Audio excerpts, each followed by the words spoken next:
एक दौर हुआ करता था जब घर में आंगन होता था।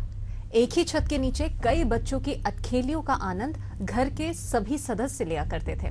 तब बच्चों को किसी बात के लिए रोकना नहीं पड़ता था कि बस करो बहुत हो गया कहते हुए चीखना नहीं पड़ता था।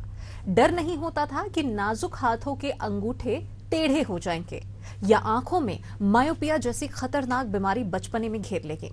बच्चे का शारीरिक मानसिक विकास थम जाएगा, बोलना नहीं सीख पाएगा या फिर उसके हाथ में मोबाइल फट जाएगा और वह गंभीर परेशानी में पड़ जाएगा, क्योंकि वह दौर मोबाइल का नहीं था बल्कि बाल विकास का हुआ करता था। पर आज के दौर में पारंपरिक खेलों पर मानो हार चढ़ गया हो। इसके एक दो नहीं बल्कि कई वजहें हैं। नमस्कार, मैं हूं आपके साथ प्रथा शर्मा। जब बात बच्चों की होती है तो न चाहते हुए भी प्रत्येक माता पिता के कान खड़े हो जाते हैं, और ये होना भी चाहिए, क्योंकि माता पिता की सजगता ही सही मायने में नौनिहालों का भविष्य तय करता है। आज हम आधुनिक युग के जिस कालखंड में सांस ले रहे हैं वह सबसे ज्यादा एडवांस समय है। गुजरते वक्त के साथ नया कालखंड भी आएगा।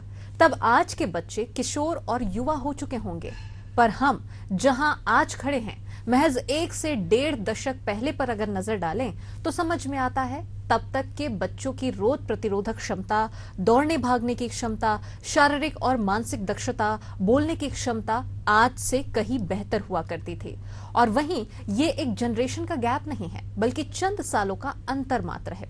तो समझने वाली बात यह है कि आखिर इस छोटे से अंतराल में क्या हो गया जिसकी वजह से आने वाले बच्चों के भविष्य को लेकर अभी से चिंता सताने लगी है।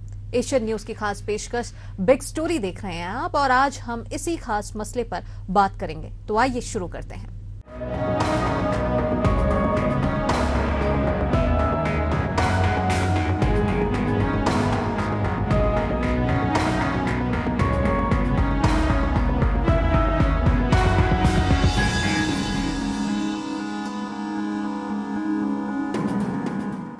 24 दिसंबर 2007 को हरियाणा के करनाल में सतीश सुमिता शर्मा एक सामान्य ब्राह्मण परिवार में जन्म लिए बच्चे कौटिल्य पंडित ने महज 5 साल की उम्र में अपने ज्ञान से पूरे देश को चौंका दिया था। जिस उम्र में बच्चे ठीक से शब्द भी नहीं पहचान पाते, कौटिल्य को वैश्विक भूगोल, प्रति व्यक्ति आय, राजनीति समेत कई विषयों का ज्ञान प्राप्त था।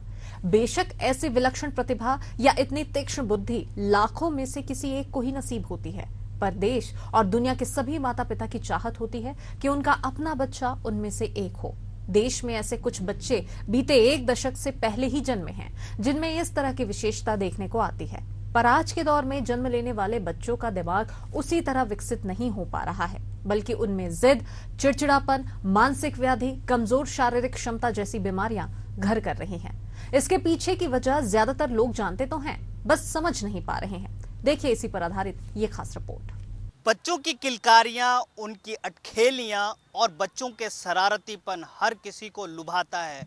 उनका जो मनचला बातें होती है लोगों को कहीं ना कहीं मुतासिर करता है। लेकिन आज जिस तरीके से वर्तमान बीत रहा है, कहीं ना कहीं लोग वो चीज़ें हैं वो डराने लगा है। डराने इसलिए भी लगा है कि लोग घरों में कैद हो गए हैं, कमरों में कैद होकर मोबाइल या फिर स्क्रीन पर टाइम व्यतीत कर रहे हैं। तो आज ज़रूरत है उन बच्चों को बाहर पहुंचाने के, इन आउटडोर गेमों में लाने के लिए। जब बच्चे बाहर आएंगे तो वो दूसरी दुनिया से भी रूबरू होंगे और वहाँ ज़्यादा से ज़्यादा टाइम व्यतीत करेंगे, गेम सीखेंगे और मोबाइल की दुनिया से दूर होंगे। तो आप भी अपने बच्चों को अगर कोई मोबाइल के जद में है तो उससे बाहर निकालें और कहीं ना कहीं बाहर में उनके साथ टाइम व्यतीत करें और बच्चों को ज़्यादा से ज़्यादा मुतासिर करें कि वो जो आउटडोर गेम होते हैं वो खेलें। तो इसी पे आधारित देखिए यह बिग स्टोरी।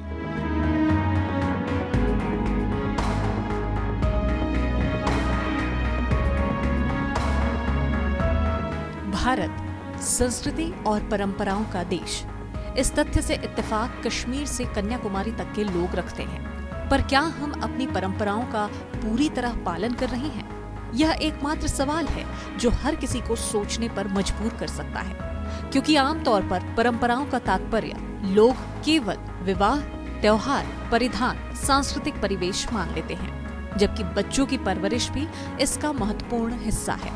जी हाँ, बच्चे के जन्म से लेकर उसके किशोर अवस्था में पहुंचने तक उसकी परवरिश में परंपराओं का समावेश बेहद महत्वपूर्ण होता है। तब जाकर एक बच्चा विकसित युवा के रूप में तैयार हो पाता है। लेकिन आज के दौर में इस बात की कमी खलने लगी है।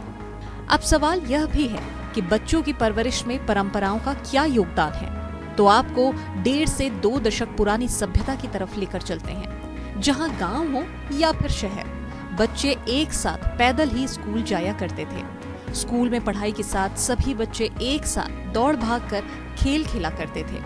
अपने बच्चों को लौटने के बाद अपनी कॉलोनी या फिर मोहल्ले में इकट्ठे होकर तरह तरह के खेल खेला करते थे। इन खेलों में रोचकता होती थी, जीत हार का मजा हुआ करता था। तब बच्चों को अच्छी भूख भी लगती थी और घरेलू भोजन में उनकी रुचि देखने को मिलती थी और उन्हें नींद भी अच्छी आती थी। यहाँ पर सवाल एक ये उठता है कि घरेलू भोजन में बच्चों की रुचि का परंपराओं से कैसे नाता। तो हमारी सभ्यता में इस बात का स्पष्ट उल्लेख है कि अच्छी सेहत के लिए अच्छा भोजन जरूरी है। खासतौर पर बच्चों को परोसा जाने वाला भोजन उनकी रुचि के मुताबिक होना जरूरी है। बच्चों को जितना पौष्टिक आहार मिलेगा, उसके भीतर की क्षमताओं का विकास भी उतनी ही गुणवत्ता के साथ होगा। लेकिन आज के दौर में हमारी परंपराएं केवल नाम मात्र की ही रह गई हैं। ग्रामीण परिवेश में फिर भी परंपराएं जीवित हैं, किंतु शहर की आबोहवा परंपराओं के विपरीत चल रही है, जिसकी वजह से बालपन कहीं कुछ गुमसा होता नजर आ रहा है। लौटते हैं हम अपने आज यानी कि वर्तमान दौर में। आज हमारा भागम भाग से भरा जिंदगी हो गया है और हमारी दिनचर्या में समय का अभाव बेहद अहम रखता है। लेकिन वहीं बीते समय में बजट महीने या फिर साल में खर्च के हिसाब से तय होता था, पर आज हर दिन अप्रत्याशित खर्चों से जीवन भरा पड़ा है, जिसके पीछे वजह हमारी परंपराओं का खोना है। आज का दौर है जहां कमाई के लिए माता पिता दोनों को भागना पड़ता है, तो बच्चों की परवरिश का जिम्मा मोबाइल, टीवी, इंटरनेट, गेमिंग ने संभाल रखा है। ऐसे में सवाल उठना लाजमी है कि आखिर बच्चों का मानसिक विकास कैसे होगा, कैसे बच्चों की इम्यूनिटी बढ़ेगी, कैसे आज के बच्चों को कल देश के भविष्य के तौर पर तैयार कर पाएंगे। इस सच्चाई से इनकार नहीं किया जा सकता कि आज के दौर में बच्चों पर बस्ते का बोझ बढ़ गया है। उनकी एकेडमिक रूटीन इतनी बोझिल हो गई है कि स्कूल में खेलने का मौका भी नहीं मिलता। खेलकूद के नाम पर स्कूलों में केवल रस्म अदायगी की प्रक्रिया होती है। स्कूल से लौटने के बाद माता पिता बच्चों को ट्यूशन के हवाले कर देते हैं। ऐसे में बच्चों के पास पहले स्कूल का फिर ट्यूशन होमवर्क का इतना लोड होता है कि वह चाह कर भी खेलने के लिए बाहर नहीं जा पाता। ऐसे में उसे अपने मनोरंजन के तौर पर या तो मोबाइल नजर आता है या फिर वह टीवी और इंटरनेट की दुनिया में गोते लगाने लगता है। तो मोबाइल एडिक्शन के बाद बच्चों को किस तरीके से परेशानी आती है, हमारे साथ बातचीत करने के लिए डॉक्टर अजीज जी हैं, जो मनोवैज्ञानिक हैं। उनसे हम बातचीत करेंगे और उनसे जानने की ये कोशिश करेंगे कि मोबाइल एडिक्शन के बाद बच्चों की मनस्थिति किस तरीके से बदलती है, उनके मन में किस तरीके से बदलाव आता है। तो डॉक्टर जी, सबसे पहले तो आपका बहुत बहुत स्वागत है। Thank you so much. Mobile addiction जिस तरीके से आजकल के बच्चों में देखा जाता है, क्या बदलाव आता है? देखिए, मोबाइल एक नेसेसरी इविल की तरह हो गया है। जैसे कहते हैं ना, साइंस का एक प्रिंसिपल है कि friction is a necessary evil. बिना फ्रिक्शन के कोई गाड़ी चल ही नहीं सकती है, ये फिजिक्स का प्रिंसिपल है। वैसे ही आज की डेट में डिजिटल ट्रांसफॉर्मेशन पूरी दुनिया में इतना ज़्यादा हो गया, खास करके कोविड के बाद, कि मोबाइल मतलब इसे कई जगह हम लोग हंसी मजाक में भी कहते हैं कि मनुष्य के शरीर में 78 अंग होते हैं, 78 ऑर्गन्स होते हैं। तो ये एक 79th ऑर्गन की तरह हो गया है आजकल, क्योंकि इसके बगैर हम जीना मतलब वो कल्पना ही मुश्किल है। अब हुआ ये कि किसी भी चीज़ की अतिशयोक्ति बहुत ख़राब होती है। Excess of everything is bad, हम लोग कहते हैं ना भाई, कोई चीज़ सीमा में हो, लिमिट में हो तो ठीक होता है। और ये हमारे इंद्रियों के ऊपर इतना कंट्रोल कर लेता है कि हमारा सबसे पहला जो मोबाइल से प्रॉब्लम होती है, ये मेरा एक बच्चे का जो होता है या किसी व्यक्ति का जो होता है, पूरा शेड्यूल, पूरा रूटीन डिस्टर्ब हो जाता है। ये समय को सक करने वाला एक इक्विपमेंट बन के रह गया। जैसे एक पंप होता है ना, पंप से आप खींचते हो उसमें, तो मोबाइल जो है ना आपके पूरे 24 घंटे को सक कर लेता है। बगैर शारीरिक श्रम के बच्चों की भूख मरने लगती है। वहीं आज के दौर में फास्ट फूड का चलन इस कदर बढ़ चुका है कि बच्चे उसे प्राथमिकता देने लगे हैं। इसके साथ ही माता पिता भी अपने काम के तनाव से मुक्त नहीं हो पाते और बच्चों की डिमांड पर फास्ट फूड ऑनलाइन ऑर्डर हो जाता है। माता पिता को लगता है कि कम से कम बच्चों का पेट तो भर गया। उनका सोचना बिल्कुल सही है कि बच्चों का पेट भर जाता है, पर हकीकत को जानना भी जरूरी है कि केवल पेट भरने के लिए बच्चों को फास्ट फूड खिलाना कितना सही है, जबकि शारीरिक और मानसिक विकास के लिए बच्चों को पर्याप्त protein, vitamin, minerals, nitrogen, carbohydrate समेत अन्य पोषक तत्वों की आवश्यकता होती है। और आपके पूरे 24 घंटे को जब इसने मोबाइल ने या उसमें से मैक्सिमम समय को खींच लिया, तो आप बाकी समय में करोगे क्या? आपकी प्रोडक्टिविटी खराब होगी। हम तो बतौर मनोवैज्ञानिक जब पेरेंट से बात करते हैं तो हम देखते हैं कि बच्चों की नींद तक उसमें खराब हो रही है। अब देखिए, समय दिन का जो खराब होता है उससे उनकी स्टडीज़ खराब होती है, पढ़ाई में फोकस नहीं होता है, हेल्थ पे इतने असर होते हैं, फिजियोलॉजिकल असर जो होते हैं वो तो होते ही होते हैं कि भाई डाइजेशन प्रॉपर नहीं हो रहा है, फिटनेस नहीं है, और वो सारी चीज़ें जो और डाइजेशन इम्प्रॉपर होने से जो बाकी बीमारियां निकल के आती हैं, बाकी विकार होते हैं, चाहे वो इंटेस्टाइन के हो, चाहे वो स्टमक के हो, चाहे वो हार्ट के हो, वो सारे तो मल्टीपल रिपल इफेक्ट्स ही हैं। उसके अलावा मनोवैज्ञानिक प्रभाव वो इस तरीके से कि उनकी मेंटल हेल्थ खराब हो रही है, डिप्रेशन में आ रहे हैं, एंग्जाइटी में आ रहे हैं। अभी आपने देखा होगा 1 सप्ताह पहले एक बच्चे ने, एक स्टूडेंट ने तीसरी मंजिल से कूद के जान दे दी। और ऐसे केसेस वेरी अनफॉर्चुनेटली कई बार आते हैं। दुनिया भर के ऐसे गेम्स हैं, बीच में पबजी बैन भी हुआ, और अच्छा होता यह है कि एक पबजी बैन होता है तो उसका एक दूसरा वर्जन किसी और नाम से आ जाता है। तो ये सारे प्रॉब्लम्स है। बहुत सारे स्टूडेंट्स इसमें जाके अपनी बेसिक जीवन जो चर्या है उसको भूल रहे हैं, गेम्स में समय को बर्बाद कर रहे हैं, डिप्रेशन में जा रहे हैं, एंग्जाइटी में जा रहे हैं। यहाँ तक कि मोबाइल एडिक्शन की वजह से बहुत सारे बच्चों का भूख लगनी बंद हो जाती है। एंगर इश्यूज बहुत ज़्यादा हो गए हैं। पेरेंट्स की हमारे पास कंप्लेंट रहती है कि हमारा बच्चा मोबाइल लेके खेलते रहता है दिन भर, और उसको खाना खाने के लिए भी बोलो तो वो चिड़चिड़ाता है, इरिटेशन बढ़ गया है, एंगर इश्यूज बढ़ गए हैं, रिलेशनशिप्स ब्रेक हो रही हैं उसकी वजह से, बच्चे की माता पिता से, बच्चे की भाई बहन से। सो दिस इज़ अ मैं तो कहता हूँ कि कोविड एक पेंडेमिक था, लेकिन ये जो मोबाइल एडिक्शन है ना, ये इतना बड़ा पेंडेमिक है, और ये इस पेंडेमिक की जस्ट शुरुआत है। जिस गति से लोगों के पास मोबाइल बढ़ रहे हैं, जिस गति से लोगों का मोबाइल में समय बढ़ते जा रहा है, इस पेंडेमिक के दुष्परिणाम अगर इस पे प्रॉपर कंट्रोल नहीं किया तो बहुत खतरनाक हो सकते हैं। सवाल ये उठता है कि फास्ट फूड में सब्जियों का अंश तो होता ही है, ऐसे में पोषक तत्व कैसे नहीं मिलेंगे? वाजिब भी है, पर हकीकत ये है कि बच्चों के विकास के लिए जितनी मात्रा निर्धारित होती है उसका 1% भी फास्ट फूड पूरा नहीं कर पाता। इसके विपरीत वह बच्चों को बीमार बनाता चला जाता है, क्योंकि अधिकांश फास्ट फूड में ऐसे तत्व होते हैं जो बच्चों की सेहत के दुश्मन हैं। यही वजह है कि बच्चों का पेट जल्दी भर जाता है, लेकिन स्वाद के चक्कर में फंसकर बच्चों की रुचि सेहतमंद भोजन के प्रति कमजोर हो जाती है। अच्छी सेहत के लिए भोजन भी अच्छा होना चाहिए, तो भोजन को पचा पाने की क्षमता के लिए बच्चों का घर से बाहर निकलकर दौड़ भागकर खेलना कूदना भी ज्यादा जरूरी है। विशेषज्ञ भी यही मानते हैं कि आज के समय में हम अपने बच्चों को आलसी बना रहे हैं। मनोरंजन के नाम पर मोबाइल, टीवी, इंटरनेट की आदत हम खुद लगा रहे हैं, जिसकी वजह से बच्चों की शारीरिक क्षमता कमजोर हो रही है। बच्चों का सोशल नेटवर्क नहीं बन पा रहा है, वे अकेलेपन का शिकार होने लगे हैं, जिसकी वजह से चिड़चिड़ाहट और जिद हावी होने लगी है। दशक भर पहले की स्थिति इतनी गंभीर नहीं थी जितनी आज हो चुकी है। पहले मोबाइल और इंटरनेट एक हद तक सीमित था, लेकिन आज के समय में यही प्राथमिकता में आ चुका है। गली मोहल्ले में धूल, मिट्टी, बरसते पानी में भी बच्चे खेलते रहते थे, पर उनकी सेहत नहीं बिगड़ती थी। खेल कूद कर आने के बाद बच्चे ऑनलाइन ऑर्डर कर फास्ट फूड की जिद नहीं किया करते थे, बल्कि उनकी भूख इतनी बढ़ चुकी होती थी कि घर पर रखी सूखी रोटी भी उनके लिए सुख का साधन होती थी, जिसकी पौष्टिकता से उनका शरीर दिनों दिन मजबूत होता चला जाता था।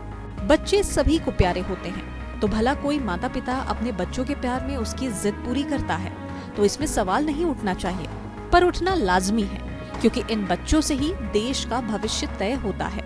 आज कमजोर रहा तो भविष्य की मजबूती को लेकर चिंता जाहिर सी बात है। हकीकत है कि बढ़ती महंगाई की वजह से माता पिता दोनों को कमाने के लिए जूझना पड़ता है, पर बच्चों की परवरिश बेहतर हो इसकी जवाबदेही भी माता पिता की ही है।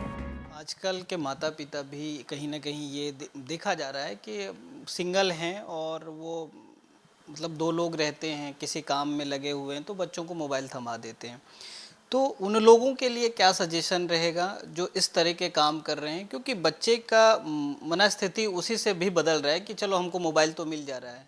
आपको बहुत बहुत मतलब आपने बहुत अच्छा क्वेश्चन पूछा। मैंने तो यहाँ तक देखा है कि माता पिता जो आजकल डबल इंजन गाड़ी चला रहे हैं, दोनों वर्क करते हैं, 6 महीने के बच्चे को वो मोबाइल दे देते हैं। अब मोबाइल में वो उसको क्या समझ आती है, लेकिन ये है कि 6-8 महीने के बच्चे को आपने मोबाइल दे दिया ताकि वो रोना बंद करे और हम अपना काम कर पाएँ। तो आपने तो मोबाइल के संस्कार उस बच्चे में 6-8 महीने से ही डाल दिए, और उसके बाद फिर बच्चा मम्मी पापा को नहीं देखता, उसको सिर्फ मोबाइल चाहिए रहता है। सोना है तो मोबाइल चाहिए, दूध पीना है तो मोबाइल चाहिए। आपने बहुत सारे वीडियो सोशल मीडिया में देखे होंगे कि मोबाइल बंद किया तो बच्चा रोना शुरू कर देता है, तो ये खाना नहीं खाता है। तो ये सारी चीज़ें ना, देखो क्या है ना कि गलती माता पिता की ही है।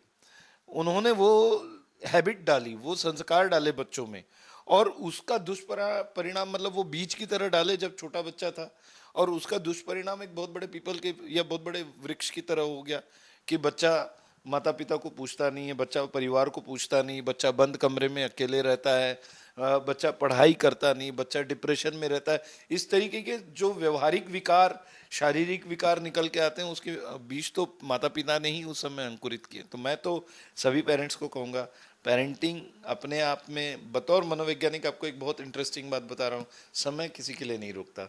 बच्चा 15-16 साल तक आपके पास है, उसके बाद वो हायर एजुकेशन के लिए जाने कहाँ बाहर चले जाएगा। वो ये 15 साल जो है ना, आपको अपने बच्चे के साथ जितना 1-to-1 कनेक्शन आप बना सकोगे, जितनी आप झप्पियाँ दोगे। आज आपका बच्चा मोबाइल को चप्पी देख के सोता है, अरे आपको चिपक के सोए ना रात को, मोबाइल को चिपक के क्यों सोए भाई। और ये चीज़ें अगर आप डालोगे ना, तो बच्चा लॉन्ग टर्म में आपके साथ जुड़ा रहेगा, आपकी परिवार के साथ जुड़ा रहेगा, और उसकी भावनात्मक अटैचमेंट हमेशा बनी रहेगी। पेरेंट्स के लिए इस तरीके का व्यवहार करना बहुत ज़्यादा आवश्यक है। तो बिल्कुल कहीं ना कहीं अभिभावक भी ये चीज़ ठान ले कि हमको बच्चों को मोबाइल से दूर रखना है, तभी जाकर ये चीज़ें हो पाएगी। हमने इसलिए आपको ये चीज़ें सुनवाने का या फिर ये स्टोरी बनाने का ठाना क्योंकि आप सचेत हों, आपके बच्चे जो हैं वो हूबहू वो खुद मोबाइल से दूरी बना लेंगे। लेकिन पहले अभिभावक को ये चीज़ समझना पड़ेगा कि हम किस परिवेश में बच्चे को रख रहे हैं, क्या लालन पालन में दे रहे हैं, और उससे आगे चलकर किस तरीके का दुष्प्रभाव होगा। ऐसा भी नहीं है कि बीते समय में माता पिता दोनों वर्किंग कल्चर का हिस्सा नहीं होते थे। बावजूद इसके बच्चे बाहर खेलने जाया करते थे। सप्ताह में एक दिन होता था जब माता पिता के साथ गार्डन में उनका समय बीतता था। बच्चों के साथ माता पिता भी गार्डन की सैर किया करते थे। तरह तरह के खेल उपकरणों का उपयोग करने के दौरान वे अपने बच्चों का ख्याल भी पूरा रखते थे। बाहर घूमने के दौरान खान पान भी होता था, लेकिन तब सब कुछ संयमित था। किसी भी चीज की सीमा पार नहीं होती थी। इससे बच्चों का इंटरेस्ट बना रहता था, तो उन्हें सप्ताह के उस दिन विशेष का इंतजार होता था, जिसकी वजह से वे अपने माता पिता की सभी बातों को मानने के साथ उनका सम्मान भी किया करते थे। आज के दौर में छोटी सी उम्र में ही बच्चों की आंखों में चश्मा चढ़ जाता है। मौसम बदलते ही तबीयत बिगड़ जाती है। धूल और धुआं लग जाए तो एलर्जी के शिकार हो जाते हैं। इन समस्याओं का बढ़ना इस बात का प्रमाण है कि बच्चों की रोग प्रतिरोधक क्षमता, जिसे इम्यून सिस्टम कहा जाता है, बेहद कमजोर हो चुका है। आलम यह है कि माता पिता को आए दिन डॉक्टर के चक्कर लगाने को मजबूर होना पड़ रहा है। बच्चों को खेल के मैदान ले जाने की बजाय क्लिनिक ले जाने के लिए मजबूर होना पड़ रहा है। यहाँ समझना होगा कि इन सब के पीछे जो वजह है वो ये है कि हम अपनी परंपराओं को छोड़कर आधुनिकता की जिस अंधी दौड़ में शामिल हैं, असल मायने में बच्चों के कमजोर होने का प्रमुख कारण भी यही है। इस पूरी हकीकत को समझने के बाद माता पिता, अभिभावक समझ गए होंगे कि अगर आज बच्चे को हम नहीं संवारे या आज बच्चे के भविष्य को नहीं संजोए तो कल होकर ये बच्चे की ज़िंदगी ख़राब हो जाएगी। और कहीं ना कहीं जिस तरीके से मोबाइल इन बच्चों के मन मस्तिष्क को ख़राब कर रहा है, तो उससे भी ये हमको समझना होगा कि इनको इस दुनिया से निकाल कर, वर्चुअली दुनिया से निकाल कर हम सामाजिक दुनिया में ले जाएं, जहां समाज के लोगों से मिलना जुलना हो और ये बच्चे ये तय करें कि हमको एक समाज में भी रहना है और उन खेलों से भी रूबरू होना है जो खेल फिजिकली स्ट्रॉन्ग होते हैं। तो आज फ़िलहाल बिग स्टोरी में इतना ही, फिर लेकर आएंगे किसी नए अंदाज में किसी नई स्टोरी को लेकर। तो बच्चे सही मायने में कच्ची मिट्टी के समान होते हैं। उन्हें आकार देने की जिम्मेदारी माता पिता की है। समझना आज के दौर के माता पिता को ही है कि वे अपने बच्चों को सुविधा भोगी बनाकर कमजोर बनाना चाहते हैं या फिर जिन परंपराओं के साथ खुद बड़े हुए, सेहतमंद रहते हुए अपना जीवन यापन कर रहे हैं, अपने बच्चों को वैसा बनाना चाहेंगे। सालों बाद लाखों में एक कौटिल्य का निर्माण करना चाहेंगे या फिर देश के हर बच्चे को कौटिल्य की तरह तीक्ष्ण बुद्धि का मालिक बनते देखना चाहेंगे। इन्हीं सभी सवालों के साथ अब मुझे दीजिए इजाजत, फिर होगी मुलाकात एक नए विषय के साथ। नमस्कार।